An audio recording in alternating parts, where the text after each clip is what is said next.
Yeah. We're back. Yes. Welcome to the second episode of AI in Recruitment, the podcast series where we explore the exciting and rapidly evolving world of artificial intelligence in talent acquisition. Together with Jasper, Spanjaart, I, Martijn, Hemminga, will dive into the beautiful world of AI. Yeah, 1 month after the first show. Yes. And we're still alive. We're still alive, we're still kicking, we're still in the same studio. We had some technical difficulties, the audience. Yeah, this is... Doesn't have to know, but we'll inform them anyway. Take that four. This is the fourth time that we've tried to hit the record button. Yeah. Next time we use AI for this instead of... Yeah, we might as well automate the entire thing because we're being useless. And we do a lot of podcasts and videos, but on another one way, I don't know, but it's every episode a disaster. But I'll take credit for that. we're live. We're alive, yeah. Now we're live. If you're listening, we already recorded it. So the first show we did 1 month ago. We got some nice feedback from people. Some people even say they could understand what I said in English. So I don't think it's a compliment, or I mean, I'd take it as a compliment. I mean, your English is fine. I can listen to it. I can understand it. So that's perfect. Yeah. So that's great because the first show we talked. It was more an intro. Yeah, I mean, it was more sort of generic, right? So what is artificial intelligence? We briefly touched on the usage within recruitment. But I think today we'll do a little bit more of a deep dive into everyone's favorite subject, ChatGPT. Yeah, sorry. Some coffee. Some coffee. So More technical difficulties. More technical difficulty. Yeah, ChatGPT.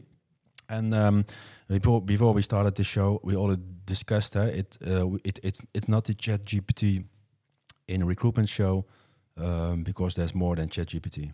Yeah, I mean, artificial intelligence is the subject of discussion here. So, I mean, when we've got world leaders talking about AI, I say yes, Martijn chokes on his coffee. We've got Joe Biden broadly discussing AI, and we'll get into that a little bit later. I think, the main thing that I've heard is just, we're getting into AI in recruitment during pretty much a special time. If you look at everything that's happening within AI and recruitment. Yeah. So, and every episode we've got the ChatGPT segment. So every show we will have some news about ChatGPT, and today it's a special all about ChatGPT. So the first episode we also asked ChatGPT to write the intro of the show. Yep. And now I thought we already discussed what are the topics we would discuss. So, dear ChatGPT, in case we would like to do a show about you, what should it be about? So I will share my screen. So we want to make a podcast episode. Can you make an outline so we can make a 30-minute podcast about this? So one thing I think the 30 minutes. I'm wondering if we could make it. I think it will be. It will be tough, yeah. It will be tough. So it's an introduction. So and so you put 3 lines of sentences in it, and you got a real. What is it? How does it work? How can it be used in recruitment? So I really like this, and it's not we don't adopt it 100% exactly what it here is, because otherwise this can't be done in 30 minutes. No, that's part of the issue. But again, it's sort of unfathomable, right? When you look at the first beta version that we used a few months ago when it first came out, and you look at the quality of what it's producing now, it's just, it's insane. It clearly wasn't as articulate as it is now. But if we combine that outline from ChatGPT with our own outline, I think, we'll discuss, what is ChatGPT, the main capabilities, the differences between ChatGPT and GPT-4, which is a good one, I think, to get into. And I think it's good to reiterate that we're not experts at this, right? We're just two idiots. Still not. two idiots, and we're trying to learn what's happening in the rapidly evolving world of AI. Yeah. Well, it's one idiot and me, but Speak for yourself. so but it's the outline, and well, we can start with what is ChatGPT. Yeah, so we looked at Wikipedia. I was on the train journey earlier, and I looked at Wikipedia. So even though my school wouldn't allow me to use Wikipedia for anything, you still use it, and you just sort of retrace the sources, and you say, well, okay, I didn't use Wikipedia, but you still did. Okay. But if we look at Wikipedia, ChatGPT is an artificial intelligence chatbot developed by OpenAI, launched in November 2022. It is built on top of OpenAI's GPT 3.5 and GPT-4 families of large language models, LLMs for short, and has been fine-tuned an approach to transfer learning using both supervised and reinforcement learning techniques. That's a mouthful. Yeah, it's you have to read it a few times to understand. And according to what you just said about Wikipedia, I was also not allowed to use it when I went to the university, etc., because it wasn't there yet, I think. So there's some age gap here. It's just a slight age gap. Yeah, but and I put it into ChatGPT. So Okay. So it started with, and that's also what ChatGPT stands for, an abbreviation for Chatbot Generative Pre-trained Transformer. So I don't know. I will. Do we know what any of those words mean? No, yeah, the chatbot. Okay, Yeah. Generative Pre-trained Transformer. Well, I mean, that's it something. sounds like a character from the Transformers, but It is robots in disguise. what's in disguise? But the pre-trained, that's interesting, because we're talking about artificial intelligence and we think it will replace human. Yeah. But if it's really pre-trained, How is it then replacing humans, right? yeah, I mean, pre-trained, it says it, right? Yeah. It's one of those words where, you every article that you write about and every article that you read, you see these words, right? Generative pre-trained transformer. You almost sort of not read it because you've no idea what's going on. yeah. And Are you the same? Are you the same when you read it? You think there's a bunch of words here. They surely mean something, but they don't mean anything to me. They're not words that I'm using in my vocabulary earlier than this. So, and it also said that the definition is specialized in generating human-like. So it's not like human-like. Mm-hmm. So it tries to look like if it's a human, but it isn't.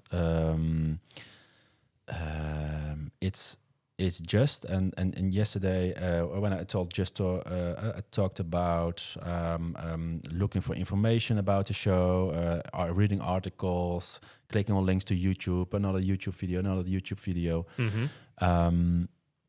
Then one video they try to explain what it is, and it's really math.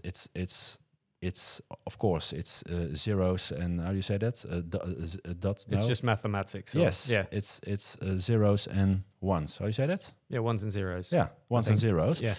And it's all about using a lot of data to predict the next words will come after the first words you already have in a sentence. Yeah. And then in a very large scale. So that's the pre-trained thing. That's a pre-trained thing. Yeah, it's just basically unfathomable amount of data that they're just using to predict what you're going to say next, or what it is that you're going to want as an answer to a given question. Yeah. So that's something which really interesting. And then the other thing, and that's if you look. How I use for my daily work ChatGPT is especially for, we've got two examples of two how you say that? Two meanings, two definitions of ChatGPT, and then I asked ChatGPT, can you compare those definitions? Okay, that's interesting. The similarities and differences between them, and then so between what Wikipedia says and what ChatGPT itself says. Yeah. Okay. Yeah. So I asked it, can you describe the similarities? So I put on the both definitions in it, and then he came first with the similarities, and then with the differences. So these are, and that's if you look at how can we use these kind of things, and these are 2, 5, 6, 7 sentences definitions. But I really like this as an assistant. Yeah, and it's a way to get sort of to the nuanced truth of it. So you put two things in there, and it sort of gets down to, okay, what's the differences? And I think it's valuable when you ask specific questions that lead to any form of nuance, right? I think that's really important. Yeah. So these are, and we don't discuss it now very deeply, what the differences are in those definitions, but I really like the way to use it. And so later on, we will see how can you use it as a recruiter. This, for example, you put 2 resumes of 2 candidates you're doubting about which one should I hire, and you put both of them, both the text in it, and it gives you it compares both resumes for you. Yeah, I mean it's ideal to, again, assistant. I think that's the key word. Assistant. Yeah. So, and we will dive into it because if you look at later on, we've got some ChatGPT news, because a lot of vendors also within HR and recruitment dive into it, and they all call it an assistant. Yeah, exactly. Okay. Yeah, I read the article yesterday. What I just told you, I was doing some research. doing some research, using, of course, ChatGPT. And I came on the article in The Guardian explaining how it works. And I just explained, for example, the to be or not to be, then it's trained to say the next line is that's the question. That's the question. So it's sometimes it's more a question answer game. So what's the biggest ocean? What's the highest mountain, for example? What's the best side about recruitment technology? Yeah, stuff for like example. That. Yeah.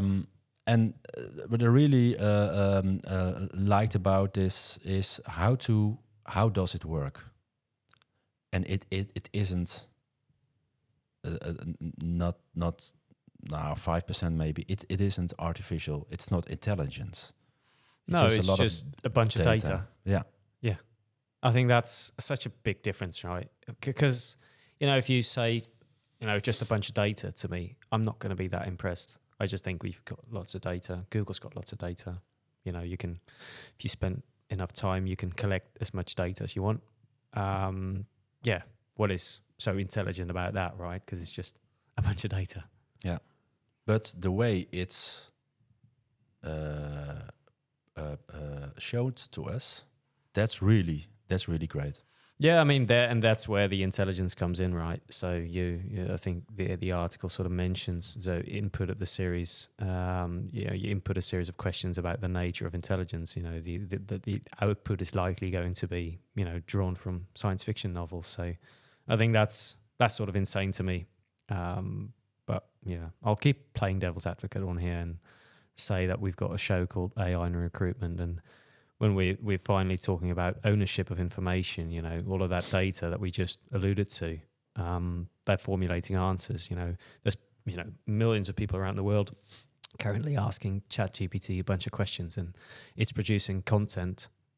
Yeah, but to whom does that content belong? Because if you're going to ask good questions about recruitment technology or something that we've written about, I'm thinking to myself, well, we're the owner of that information, that data. We haven't signed any waivers, not that I know of ChatGPT and OpenAI potentially using our articles or our data to formulate answers to audience questions. And I think that's it's sort of Yeah, I'm already sort of feeling like the legislation is sort of light years behind what ChatGPT is currently doing in the world. But I mean, you've looked at the stats, right? Just Yeah, how many people are using it? Yes, I will tell you more about it. But also, I also after last episode, I made an account on Bing. So Yeah. I've never searched on Bing, and now Nor have I. I have to search on Bing because it's using the data from ChatGPT, and what you can see, you got the answers, but also with some source. Mm-hmm. So that's great. So of course I asked some questions about recruitment technology. So yeah, we came up as one of the sources. So that's great. That's great to see where do they get that from. But the difference, okay, Bing is a search engine, so you can click through. Yeah. But the difference between Google or Bing and ChatGPT is you don't need to go further because it's generating a text for you. You can copy, paste, and use it without knowing where it's from. Where it's from, and where it's from, and whether that source is reputable, whether that source is right. So yeah, I mean, I'll probably mention it every episode that we do. I think it's a big problem, and I know that Europe has just sort of announced its AI legislation, but I don't think if you search the legislation, it's probably going to be a PDF with 200 pages, but I don't think it'll mention the word ChatGPT, and that just says how fast it's gone. Yeah, it's even forbidden in Italy to use ChatGPT. See, I didn't know that. Yeah. Wow. Yeah. They say it's all also about the privacy and what do you do with the data people using it. I don't know. I'm typing all those words. They think, oh, he's a recruitment tech geek or something. Yeah. Well, you are. Yes, I am. But yeah, what's happening?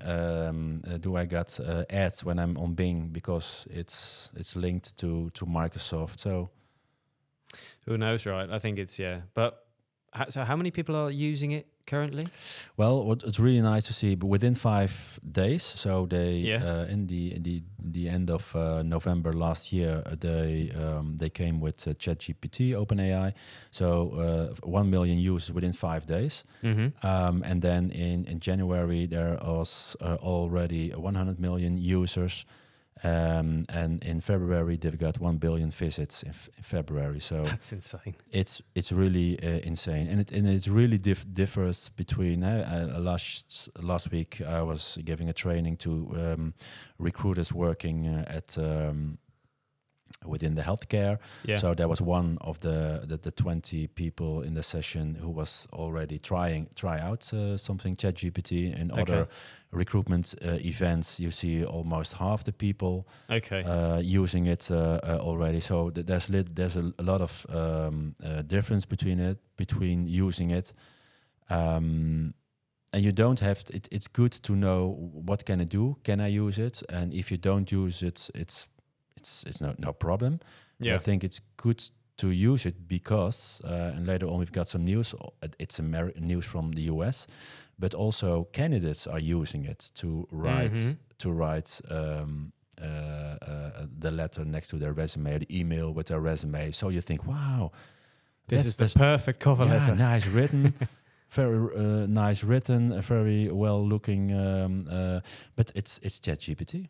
Yeah, and I mean, it's gonna, even if you write a really nice cover letter now as a candidate, there's gonna be a recruiter sitting at that company thinking to themselves, has this been written by that person, or is this ChatGPT generated? So, yeah, it'll definitely be interesting to see where that goes, because I think, you have to trust people to write it themselves, but when you look at, and I can see it, like if you've got dyslexia, right, and you're making mistakes, and you know that you're making mistakes, you can just write something and be confident about that, and just put it into ChatGPT, and it'll correct all the mistakes for you. Yeah, I think that's perfect. I don't see any problems with that.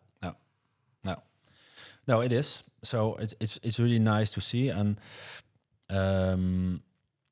I think I did some research also. So what does it do? We also we just talked about human-like text generation. Yeah. We talked about the language understanding. Something you said.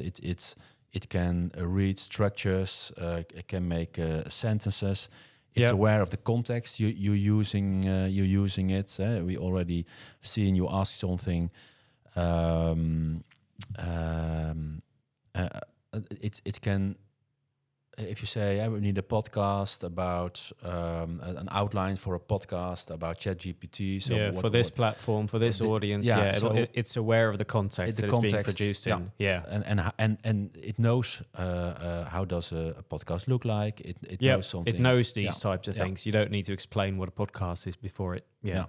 But that's pre-trained, right? Again, that's the pre-trained element of it. Yeah. It is the customization, and if you look at how it's called the prompting, making good prompts. So it's a little bit like writing the search questions, but then it's called prompting. Yep. I've seen some prompts, 10, 20 lines of prompts, and then you've got the outcome. Well, that's not something I can do. So it can be really tailored and customized because of all the data what's in it. Yeah, the more you put into it, the more it'll get out of it. Yeah, and with the new version, the 4 version, GPT-4, and it's the paid version, $20 a month. And 1 week ago, I took the subscription to it. You can it's scalable because it also has the API, so you can use it, for example, with the Zapier. But also, especially in the US, some shops. Mm-hmm. So you can, it can be added within your tooling. You can pay with tokens. So it's a little bit. I think it's $1 for 10,000 tokens. So you think, oh, that's cheap, but every word is a lot of tokens. So right. So that's something, but that's really technical. So maybe we should invite. A vendor who's already got the API, using the API in the future to that'd be good get to in the show to how does it work. Explain it to us like we're 5. I think that'd be good because we're reading constantly about new, and we'll get into that later, but new companies introducing their own GPT type of product, and it'd just be really good for them to explain it to us as if we are 5 years old. Yeah, I don't want to hear the word pre-transformative or transformer or Marvel movies. I don't want to hear that stuff anymore because I just want people to explain it to me in normal people's language. It is. And the question is, do you need to know? So I think it's also good. I don't know. There are some experts really. We can ask it, of course, and ChatGPT to explain it as we are 5-year-old boys.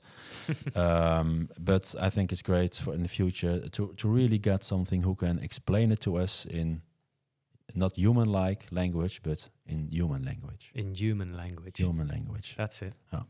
And that's also I already discussed. So I read something about on the website of Josh Bersin about how it helps with productivity. So what I just did, I compared 2 definitions. Okay. So it's I just showed it to you. Yeah.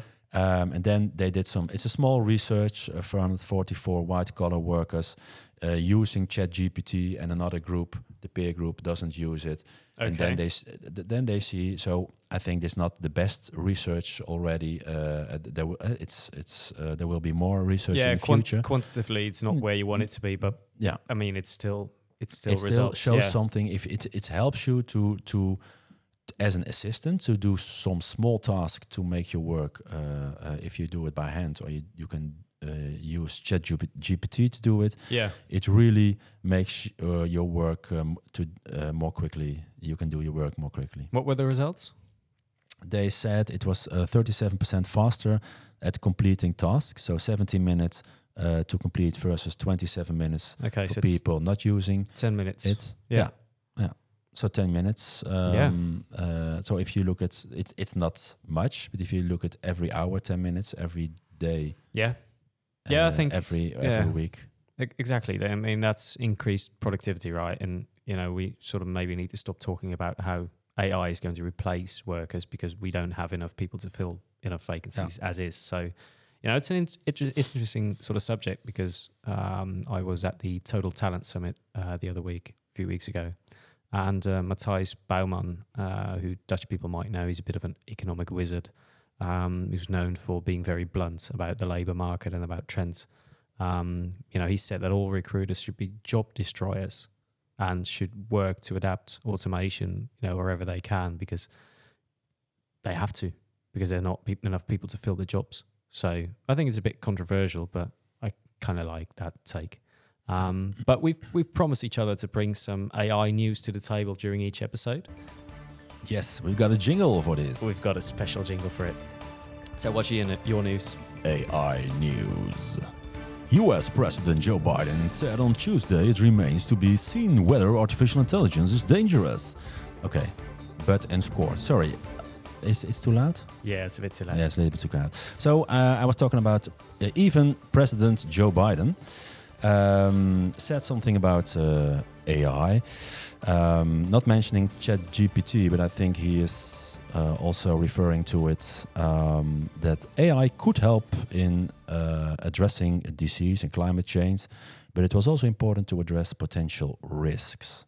So I think it's a typical political reaction on something. It's very vague, but at the same time, it definitely means something that he's saying that. I mean, if you read into it, it remains to be seen whether it's dangerous. That's quite a statement. It remains to be seen. It's being used everywhere, absolutely everywhere. Yeah. But it remains to be seen whether it's dangerous. That's an interesting take. Yeah. Yeah, dangerous is It's a big word. It's a big word.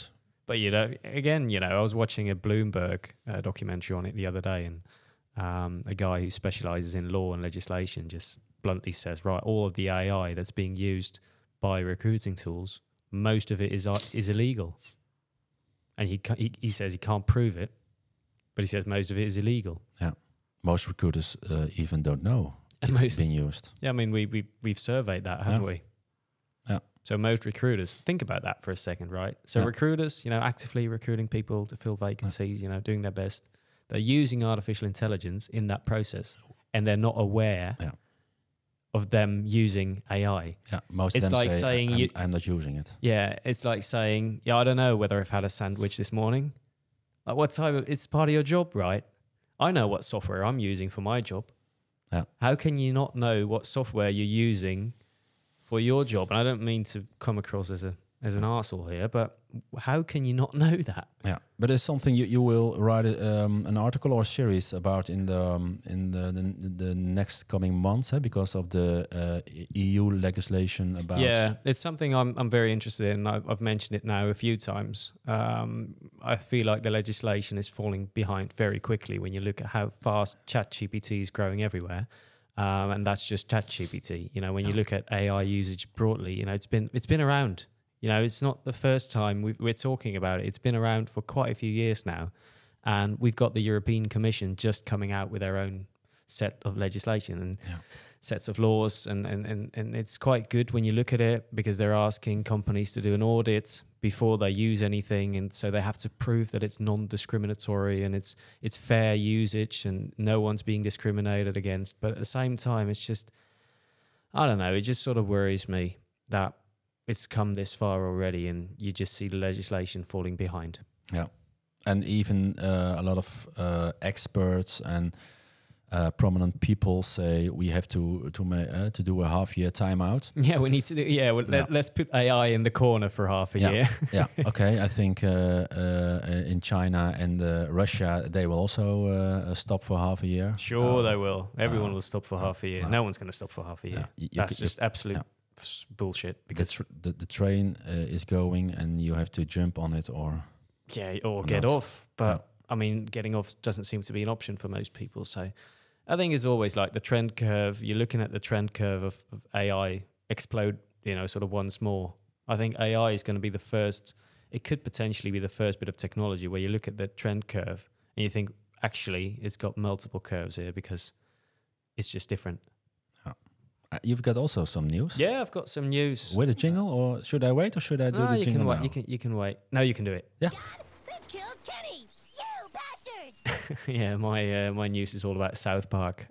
So the creators of South Park employed help from ChatGPT to create their latest episode called Deep Learning. The fourth episode of season 26. Can you believe that, by the way? 26 seasons. I don't think we'll make 26 seasons. So it shows several boys of Stan's class using a chatbot to write essays and text messages to girls. Send text messages to girls. And the AI-generated speech presented by Stan, which is noticeable just due to its robotic sound. So Stan starts arguing in the episode why people should not be blamed for using ChatGPT.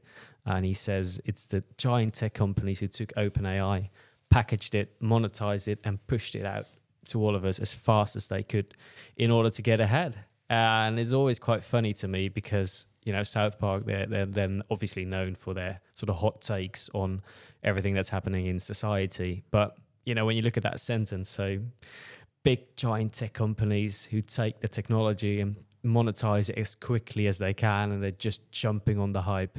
That's what's happening right now. Yeah.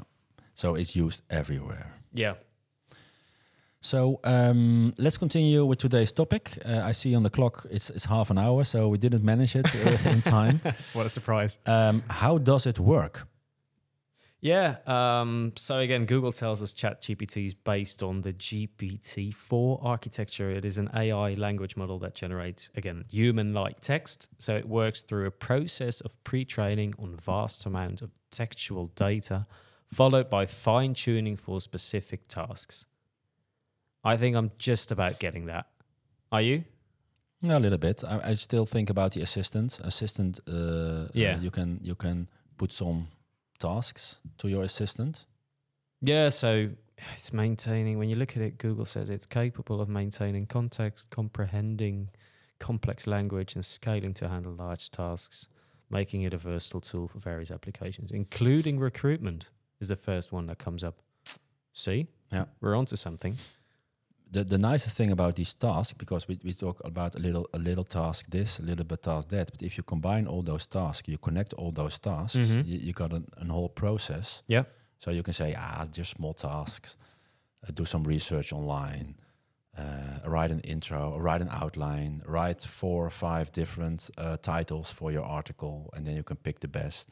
Or you ask the tool to advise which of these 5 titles is the best.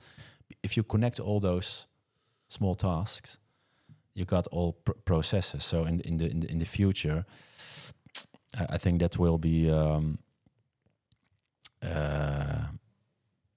Yeah, it'll just get better, right? It'll just get better. Yeah, it has to.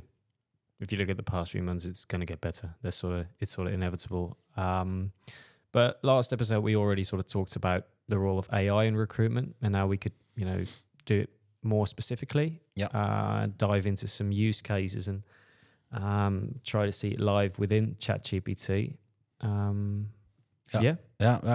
We just talked a little bit also about the comparing two texts, the comparing two resumes or 4 or even more, and also the cover letters. You should ask yourself. I think in this scarce market, cover letters, I shouldn't ask for it. So only a resume, or better use pre-screening tooling. Assessments. Assessments for this, even instead of resumes, because of someone can have some skills which isn't in the resume, but you can find it out via the assessment. Yeah, it'd be great if this somehow gets that, to properly progress, because I think resumes are just the worst things in the world. Absolute worst things in the world. I'm comfortable saying that. I don't need to submit my resume anywhere, hopefully. So it's just awful. It is in no way representative of a person or skills or anything. There is something better, but still, and that's also the other thing. So it's reviewing resumes and assessing candidate fit. So the automating the candidate screening thing, and it's one of the main things ChatGPT, but in general AI can help you with. Yeah, so that's the first of sort of 4 real options, and then it's obviously enhancing job advertisements. So I do know from various research that I've read that recruiters absolutely despise having to write job advertisements or job descriptions. So you could give the prompt, write an appealing job ad for a podcast host with the knowledge of recruitment and artificial intelligence to finally replace you. No, I hear I've got it here on screen. I think, oh my God, I need to do a talk show again with Jasper. So write an appealing job ad for a podcast host with knowledge of recruitment and artificial intelligence, and then you've got, I think it's great to use, not copy paste and ready. No, then you look at adjust it to your own needs, etc. Yeah. But I do also a lot of training in writing job descriptions and vacancies. So how would you rate this? Yeah, I think it's, if you look at humans writing text, it's awful. Yeah, usually it is. Yeah, but using this, but there are some things which aren't necessary, because I think it's a little bit old-fashioned. Yeah.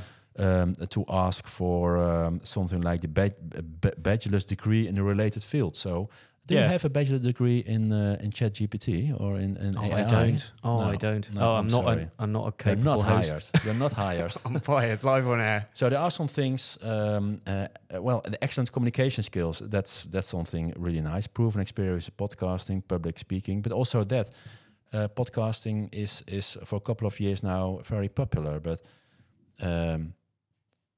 if you are, you have to be a talker.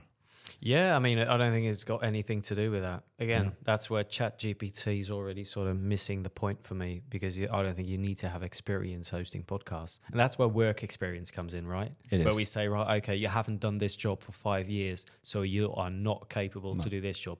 Who's to say that? Yeah. That's it's just it's old school thinking. It is. It doesn't say anything about speaking good English. So. Okay, so I can apply. You can apply. Get in there. Yes, I got an application. So other ways, how can you use it? Also, streamlining candidate communication. So yeah, candidates are obviously asking loads of questions, a bunch of different questions about the job. You can pretty much prompt the heck out of that, right? Just have them on. But I think that's just chatbot technology. I think it's frequently asked questions. Frequently asked questions, don't even bother answering them yourself, because you're going to spend hours on that, and they're might not even apply. So I think that's, particularly for passive job seekers, I think that's very useful. Yeah.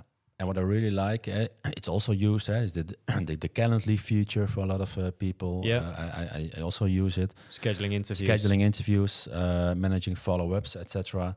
And even if you look at your Outlook, especially on my phone, already suggesting some answers on an email. So you can say, okay, thank you, or you can say, okay, I will get back to you. Yeah. So it's perfect when you're driving a car and then you want to don't do this at home or in the car. Yeah. So, but especially the scheduling, interviewing, there are even the Chronify solution, for example. We were in Paris at Unleash. Yeah, we did. It was what company was it already with using something like, was it the Chronify? Was not a solution, but it really helped them in the process to using a scheduling tool.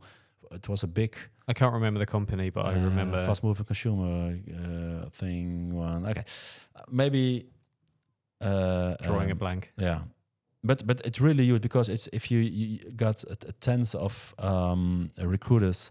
And they need to call and email. Can you next Tuesday at 4? Oh, you can't. So can you do Wednesday? No, you can't. It's one of those things, right? It just adds no value to the process. I can see, right? I can see that.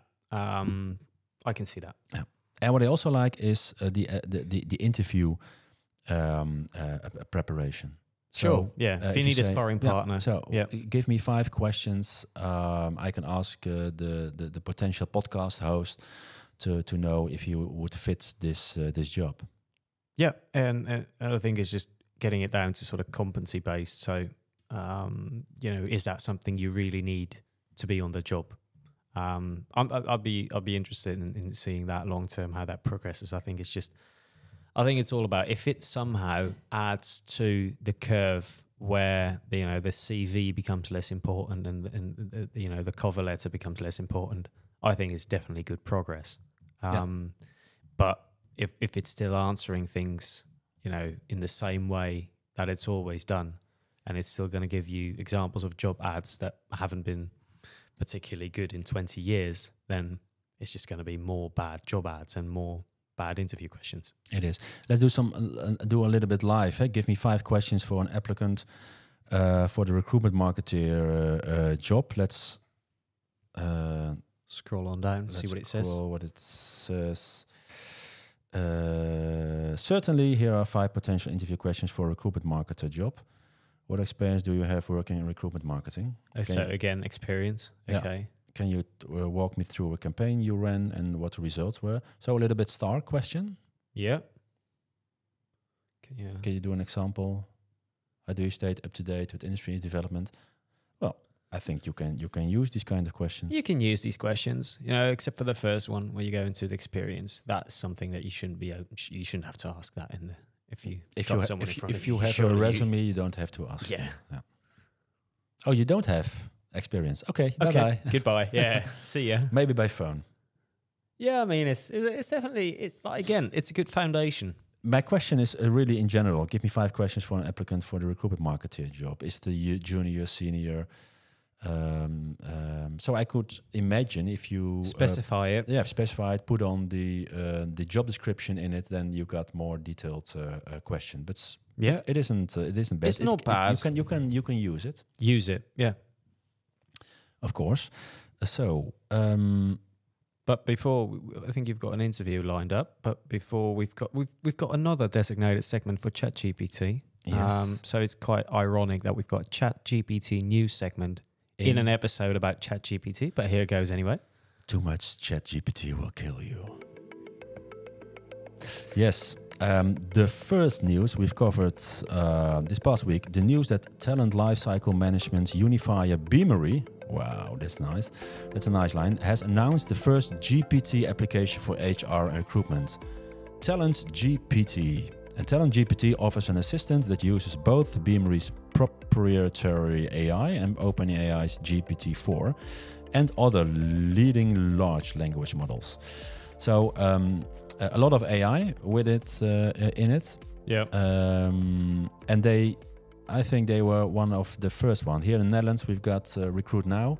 Yeah, I think they're the first big international company to announce their launch of something GPT. Yeah, and they also call it an assistant. Assistant, again, that's where that's the key word for me. Absolutely. And I think, so Beamer is the first company to sort of jump. I think more will soon follow in the next coming weeks and months. If we record this again in a month's time, we'll find that there's plenty more who've announced their solution that will definitely make sure that recruiters only have time to speak to candidates. And talent platform Seekout is doing the same thing. Again, Seekout Assist, we'll have that covered on the website fairly soon, which is what they call the first of its kind ChatGPT for recruiters. So you can go from job description to initial contact with highly qualified candidates all in a matter of moments. So they again leverage the power of AI and ChatGPT. So recruiters are able to focus on, the human experience rather than the stuff we've just described. The endless manual stuff that no one likes to do, scheduling interviews, writing job ads, stuff like that. Yeah. So if Seekout comes with this news and Beamery, of course, Eightfold, I think it was yesterday, I read the news about it. So they don't call it an assistant, but a co-pilot, which is almost the same. Same thing. There wasn't a demo yet available. I read also the Seekout news was... there are some screenshots already. And it looks great, but it's a little bit what we now do in ChatGPT, helping with the job descriptions, helping you with questions. Being an assistant, being the third co-host on the podcast. Yeah. Well, I think that's all just sort of companies jumping on the tech, and I think that's no surprise to anyone. But I find it quite funny that job hunters they clearly don't live under a rock. So, while schools are complaining about the vast amount of essays they receive written by ChatGPT, a survey from resumebuilder.com found that nearly half of job seekers are using the chatbot to craft their resumes or cover letters. So that's just what we said. So half of them are just basically using ChatGPT already, having them write that for them. And amazingly, 70% of respondents saw a higher response rate from companies when using ChatGPT. So we've got a scenario now where ChatGPT is writing the job ad to which ChatGPT responds, and ChatGPT might get hired for the job that ChatGPT set out. Yeah, yeah, amazing. Yeah. So you should ask her. That's the thing at this moment in the education. Think what should we do? People writing a thesis within an hour using ChatGPT. So I think I was talking to one of my friends the other day, and he basically said, I think the easiest thing is just if you've got this problem of kids who are using ChatGPT to write their essays for them, just have them get rid of their essay, stand in front of the class, and summarize it.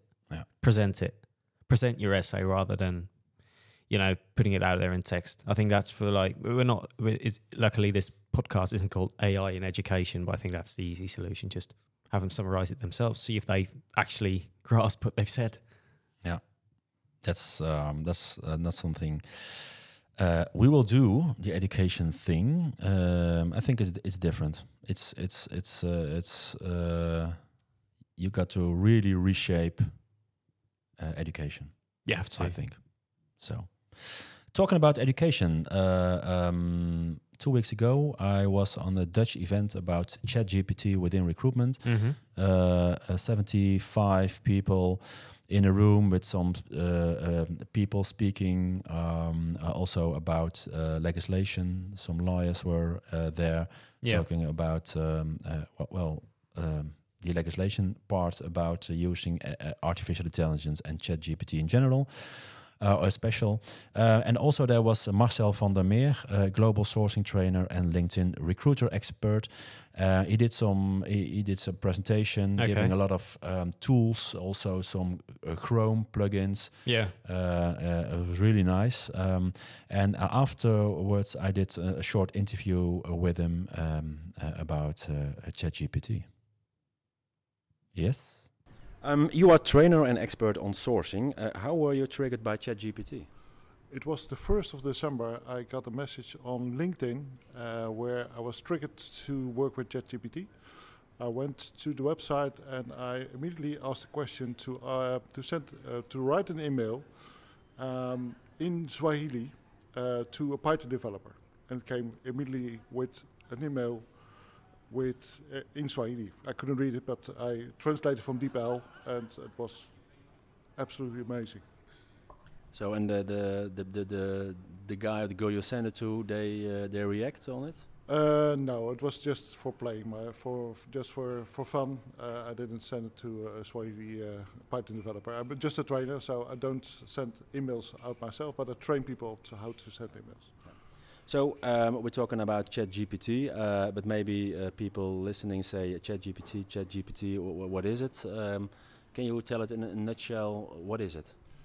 It's a large language model. It's one of the best large language models there is right now.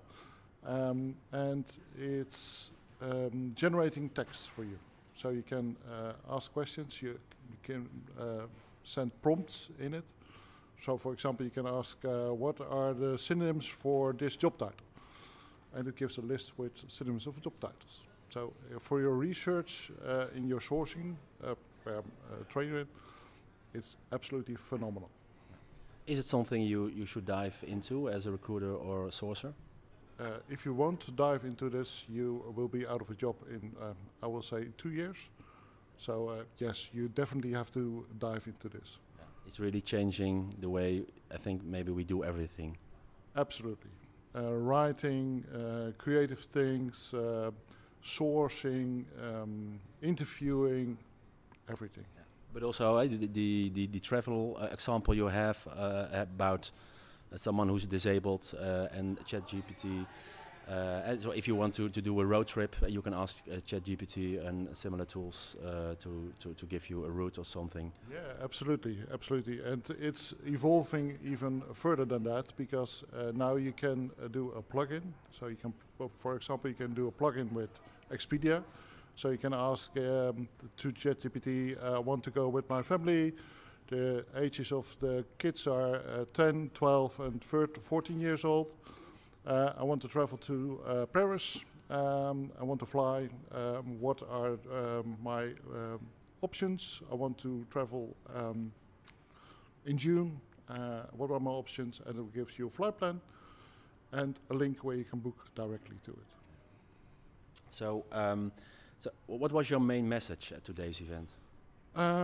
Use it, play with it, learn how to prompt, learn how to be a prompt engineer, and always do a fact check, because the example you gave from Lisbon with the wheelchair, it gave a lot of wrong information. So you always have to check your facts. Yeah, but it's still also with Google. If you Google something, absolutely, yeah. And for people who listen to this or already heard about ChatGPT and thinks, okay, maybe I should start with it. Do you have some tips where to start? It's good to start with, there are 3 webinars from Hungly. Hungly is Brain Food, where I was also part of this. You should really pay attention to those webinars, and after that, play with it. Just play with it. Try to get something out of this, and it will be absolutely phenomenal. Thank you. You're welcome. Yeah, Martijn. Just play with it. Yeah, and then fact check the hell out of it. Yeah. But I think it's very interesting insights by Marcel, and our first guest on the podcast. So that's quite the honor for him. Yes, with the interview. So it's doing. We just I did some preparations because sometimes even if you got the paid version of ChatGPT, and you can say if you want 3.5, the ChatGPT version or the 4 version, sometimes it's slow. Yeah. Just play with it. So you don't have to buy the paid version. No. As a recruiter, sometimes it's too busy. Then they say a network error. Yeah, I've gotten that quite a few times. Yeah. So that's a reason if you say, okay, I want to get a subscription on it, and especially if you want to use it already with APIs with other tooling, then it's great. Yeah, and I mean it's great that it's just. I think part of me is very skeptical, but part of me thinks technology is amazing. So I also saw that Duolingo now has a version built in or into its language learning app that you can explain where learners went wrong, and I think that'll be very handy for you when you do your English course or German. Yes, I do the German course, but your English is fine. I'm playing with you. Yes, I know. Okay, I think. Yeah, I mean, I think we feel like covered anything. Yeah. We could talk for hours more, but I think everything that we've said and covered, I think it needs some time to marinate, and I'm getting to some of the usefulness of it. But man, it's a lot, and What's the main topic for next week? Is it or next month? Is that next month, not next week? Are you writing that one, or are you letting ChatGPT write that? The week or the month? No, it's next month. It's about the matching technology, because there's already a lot of AI, and now it's AI everywhere around us. But for years, it's already used in the matching technology. It's a little bit what we just saw about the comparing the both definitions. Yeah, we saw in today's episode. And I really would like to ask the listeners to if you've got questions or great ideas for next episodes, please send us an email, info@recruitmenttech.com. Yeah, and I hope we get to speak to a few more people like Marcel, and sort of, I'm not being sarcastic, but it seems like everything we say now could potentially be out of date in a month's time, and it would again be nice to see if we could get someone to explain it to us like we're 5. Yeah, let's dive in it. Okay, I think that's something that makes an end to the show. A good note to end on. I hope you liked it. Stay tuned about new episodes via recruitmenttech.com or our Dutch site recruitmenttech.nl. Or our Belgian or German websites .be.de. We've got a bunch of them, so check them out. Yes, thanks for listening to the second podcast. Until next time. See ya.